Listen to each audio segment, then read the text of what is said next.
nakita niyang papasok na sa tangkahan si Amelita.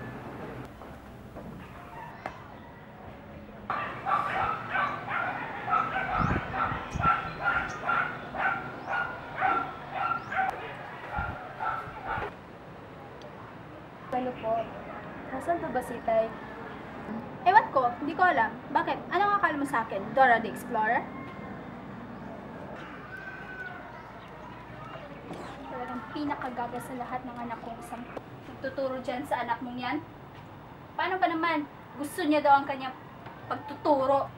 Sa tingin ko na may gusto niya ang pagtuturo at pabayaan na lang natin at tanggapin na lang natin na yan ang kanyang trabaho. Tanggapin? Wala ka na ba sa iyong isip? Kwe, hindi ko lang inaalalang nasira ang pangalan natin. Tagal ko yung itinapon. Pabayaan mo na lang. Ganyan talaga mga bunso. Ewan ko sa iyo. Hindi kumibo si Mang Ambo. Hindi nito masasabing mali ang asawa. Nakita nito ang katuwiran niya sa pagpipilit na makatapos ang mga anak sa pag-aaral at makakuha ng karerang tinitingala. Pinag-iinitan na nga ako ng ulo dahil sa makita ko ang mukha ng anak mong yan. Bakit nga? Parang nauulaan ko na ata yung sagot mo ah. Ikaw naman, oo. Hindi mo pala sinabihan eh. Tawagin mo nga. Tinawag ni Aling Rosa si Amelita. Napakalakas ang boses nito. Daig pa Amelita! ang galit na dragon. Amelita!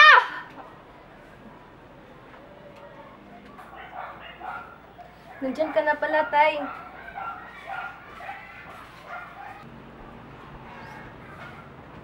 Sasabihin daw inang mo. Ano? Ikaw pa itong natutusmoy sa akin? Hinawakan ni Amelita ang kanyang mukha, kung saan sinampal ng malakas ni Aling Rosa. Hindi ba't simula pa lang ayoko nang kinuha mong karera? Hindi ka ba nahihiya? Ang kuya Norberto mo, isang inhinyero. Ngayon, nakapag-asawa ng propesora.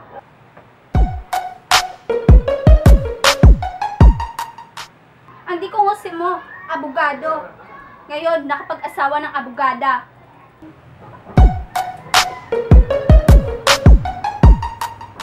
Ang Ate Lourdes mo, parmasyutika. Nakapag-asawa ng doktor.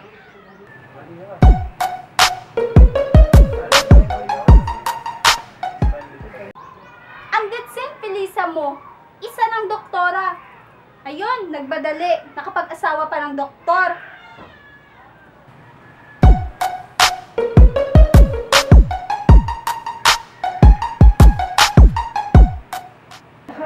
Bayan mo nga ako? Anong akala mo? Parang ito sa akin? Aminin ko sa'yo, para lang din ito sa'yo. Trabahong alipin. Pero nasasayahan naman po ako sa ginagawa ko, Nay. Talaga bang nasisiyan ka dyan sa kinuha mong karera? Ang sabihin mo, hindi ka lang makasabi ng masaya ka dahil dyan. Pero maaari pa naman yung magbago, Amelita. Kung mapapangasawa mo si Osmundo. Bakit? Totoo naman ang sinabi ko ah. Sa laki ng ari-arian ni Osmundo, mga lupain at sakahan, talaga bang makapagtuturo ka pa niyon? Napansin ni Aling Rosa ang pagtigas ng kalamnan sa mukha ni Amelita. Nangilid ang luha sa mga mata nito. Amelita, matagal nang nakikiusap sa akin si Osmundo. At panahon na ngayon na sagutin mo ang tao. Pero, Nay, hindi pwede. Amelita, lahat ng mga gusto ko sinusuway mo. Pero, Nay, hindi talaga pwede. Nagdilim ang mukha ni Aling Rosa. Bakit hindi maaari? Dahil napasagot ko na si Mauro. Tumakbo si Amelita patungo sa kanyang silid at tumiga sa kama hanggang nakatulog at napaniginipan niya ang nakaraan nila ni Mauro. 15 anyos pa lang si Amelita nang napaibig siya kay Mauro, ang kanyang guro. Oh, Amelita! Bakit niyo po ba naisipang maging guro? Gusto ko lang kasing maging guro. Bakit po ba naitanong? Hindi po ba mahirap? Hindi, basta hilig mo to at madali lang itong matustusan. Gusto ko kasi naging teacher, sir. Mahirap ang Amelita kapag hindi mo hilig ang pagtuturo at siya, hindi yan bagay sa iyo. Oh, anong nangyari sa iyo? Di mo lang alam, sir. Ano? Anong hindi ko alam? Sir, I love you. Ilang mga oras ay tinawag siya ni Aling Rosa.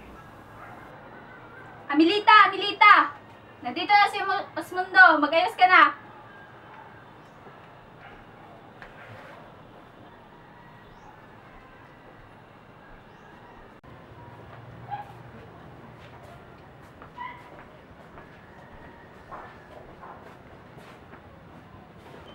Osmundo, ikaw ba yan? Ma'am, hindi po ako si Sir Osmundo. Nandito po si Sir Osmundo.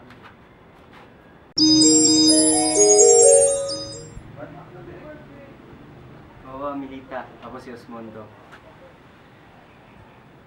Pagkatapos ng ilang taon, nagkasalubong ang landas nila Mauro at Amelita sa isang lugar. Doon sila nag-usap muli at naging magkasinta.